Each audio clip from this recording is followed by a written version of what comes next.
जब भी भारतीय जनता पार्टी अस्तित्व में आई सिर्फ और सिर्फ नीतीश कुमार जी के कारण। और नीतीश कुमार जी के साथ छल किया, बिहार के साथ छल किया। मुझे लगता है कि भारतीय जनता पार्टी बिहार में जीरो पे आउट होगी। जो प्रधानमंत्री नौकरी की बात करता है वो पकौड़ा की बात करता है।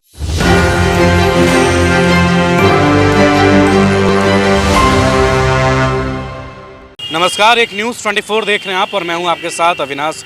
नीतीश कुमार समाधान यात्रा पे हैं, 2024 की तैयारी भी कर रहे हैं, लोगों के बीच में भी जा रहे हैं। बिहार विधान के नेता प्रतिपक्ष सम्राट चौधरी ने साफ तौर पे कहा है कि नीतीश कुमार भारतीय जनता पार्टी का ही ऐसा देन है कि नीतीश कुमार आज मुख्यमंत्री बने हैं और वही नीतीश कुमार आज भारतीय जनता पार्टी को आंख दिखा रहे हैं। हमारे साथ बातचीत करने के लिए कांग्रेस के मीडिया प्रभारी राजेश राठौर जी हैं। कैसे देख रहे हैं, ऐसे बोल रहे हैं नेता प्रतिपक्ष सम्राट चौधरी? देखिए, सम्राट चौधरी जी एक मित्र भी हैं, मेरे भाई भी हैं, लेकिन शायद भूल गए हैं कि नीतीश कुमार जी का दूर दूर से भारतीय जनता पार्टी से रिश्ता नहीं रहा। और लालू यादव जी के साथ है, लालू यादव से अलग हटकर उन्होंने समता पार्टी बनाई थी, तभी उन्होंने भारतीय जनता पार्टी के पास नहीं गए। बाद में भारतीय जनता पार्टी का अलायंस हुआ। और मैं ये कहूँ कि भारतीय जनता पार्टी के कारण नीतीश जी मुख्यमंत्री नहीं बने, नीतीश कुमार जी के कारण भारतीय जनता पार्टी बिहार में अस्तित्व में आई। अगर नीतीश कुमार जी नहीं होते, नीतीश कुमार जी भारतीय जनता पार्टी को सहयोग नहीं किए होते, तो मुझे पूरा विश्वास है कि आज तक भारतीय जनता पार्टी का नाम और निशान मिट गया होता। हालांकि भारतीय जनता पार्टी का नया नाम भ्रष्ट जुमला पार्टी है। भारतीय जनता पार्टी तो बिहार में, देश में खत्म हो गया है। भ्रष्ट जुमला पार्टी से लोग बीजेपी को जानता है। बीजेपी का मतलब, सम्राट चौधरी कह रहे हैं कि भारतीय जनता पार्टी का ही देन है कि आज मुख्यमंत्री बने हुए हैं और उन्हीं पे सवाल खड़ा कर रहे हैं कि 2024 में सब दिखा देंगे। भ्रष्ट जुमला पार्टी तब सत्ता में आई जब नीतीश कुमार जी का सहयोग था। हिम्मत है तो भारतीय जनता पार्टी कई बार चुनाव लड़ी है, क्यों नहीं आ पाएगी? 100 का आंकड़ा कभी पार किया है भारतीय जनता पार्टी का? जब भी भारतीय जनता पार्टी अस्तित्व में आई सिर्फ और सिर्फ नीतीश कुमार जी के कारण। और नीतीश कुमार जी के कारण वो अस्तित्व में आई और नीतीश कुमार जी के साथ छल किया, बिहार के साथ छल किया। भारतीय जनता पार्टी आज भी बिहार में अस्तित्व में नहीं है, भविष्य में भी नहीं होगा। इसलिए भारतीय जनता पार्टी का कोई चौधरी तो कह रहे हैं कि हम पूरा 40 के 40 सीट पे लेंगे। अब 42 से भी ज़्यादा सीट का बात कर रहे हैं, सारा के सारा होगा, सफाया करेंगे। अगर 40 के बदले वो 60 सीट कह लें तो चलेगा, लेकिन सीट मिलेगा तब ना। भारतीय जनता पार्टी आज तक कोई चुनाव बिहार में अपने दम पे लड़ी हो, जीती हो, ऐसा देखे हैं कभी नहीं। आने वाले समय 2024 में उनको पता चलेगा, शायद धोखे से 1-2 सीट कोई जीत जाए। आज के दिन में भारतीय जनता पार्टी को ऐसी सीट बताने को भी तैयार नहीं है जो जीत उनको सुनिश्चित लगे। मुझे लगता है कि भारतीय जनता पार्टी बिहार में जीरो पे आउट होगी, चूँकि उनका जनाधार खत्म है और जनता ने समझा है कि बीजेपी भ्रष्ट जुमला पार्टी है।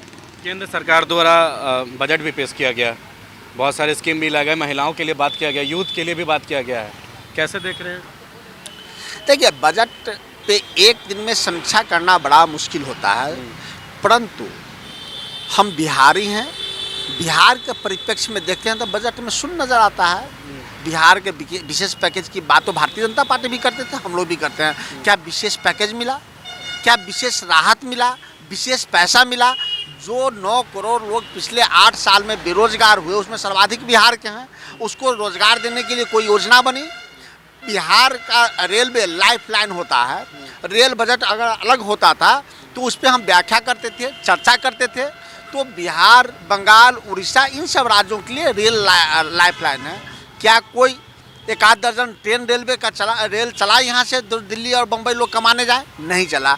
तो मुझे लगता है जिन क्षेत्रों में, कृषि के क्षेत्र में आप देख लीजिए उन्होंने क्या किया, महिला सशक्तिकरण के बारे में क्या किया। हाँ, उन्होंने 8 साल के बाद टैक्स स्लैब में परिवर्तन किया है, 5 से वो 7 पर ले गए हैं। यानी कि चुनाव के पहले जो अंतिम पूर्ण बजट है उसमें उन्होंने अपनी गलती को स्वीकारा कि पिछले बार जो स्लैब था वो गलत था। 8 साल के बाद 5 का स्लैब 7 पर ले जाने को मजबूर हुआ, या न था वो महसूस किए कि भारतीय जनता पार्टी का जो भी बजट होता था वो जन विरोधी होता था।